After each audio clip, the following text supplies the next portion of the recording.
না রাখো। খুব ভালো। এবার থ্যাংক ইউ। আপনারা কি দেখতে পেলেন আমি 10 টাকা দিয়েছি, এই রাস্তার নোংরা পাগলটাকে আমি 10 টাকা দিয়েছি, 10 টাকা। আবার এটাকে ভিডিও করলাম, দিয়ে ফেসবুকে পোস্ট করলাম। কেন জানো? অনেক লাইক কমেন্ট শেয়ার পাবো, অনেক ভিউজ পাবো, আর সেই ভিউজ থেকে আমার কাছে অনেক পয়সা আসবে।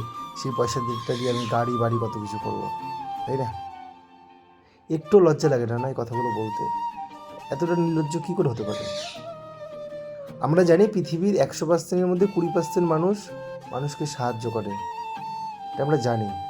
100%-এ 20% মানুষ লোককে সাহায্য করে, কেউ দেখিয়ে করে, কেউ না দেখিয়ে করে।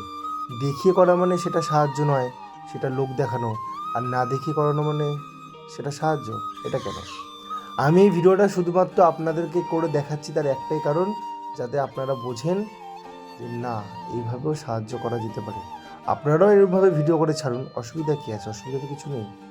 কিন্তু আপনারা বলবেন, আবার দেখবেন, আবার খিস্তিও মারবেন, আবার লাইক কমেন্ট শেয়ার করবেন না, ভিউজ আসবে না, আমার পয়সা আসবে না, আমি শুধুমাত্র আমার নিজের ইনকাম করা পয়সাগুলো তাদেরকে দিয়ে যাব। তাকে হয় নাকি?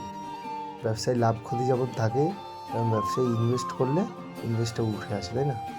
ঠিক আছে, চ্যালেঞ্জ দিলাম, আজকের ভিডিওটা কটা ভিউজ আছে দেখি, আজকের ভিডিওটা কটা লাইক কমেন্ট হয় দেখি। একটাও লাইক কমেন্ট শেয়ার হবে না, কারণ আপনারা বেঈমান। আপনারা শুধুমাত্র দেখে মজা নিয়ে বলতেই ভালোবাসেন, এর থেকে বেশি কিছু আর আপনারা পারেনই না। ফ্রিতে অনেকগুলো জ্ঞান দিয়ে দিলাম, পারলে ক্ষমা করে দেবেন। আমি চাই আপনার স্বার্থ থেকে ভালো দিন, আপনিও যেন আমার মতন করে এইভাবে মানুষকে সাহায্য করতে পারেন। যাই হোক, সবাই ভালো থাকবেন, সুস্থ থাকবেন, সবার পাশে এইভাবে থাকার চেষ্টা করবেন।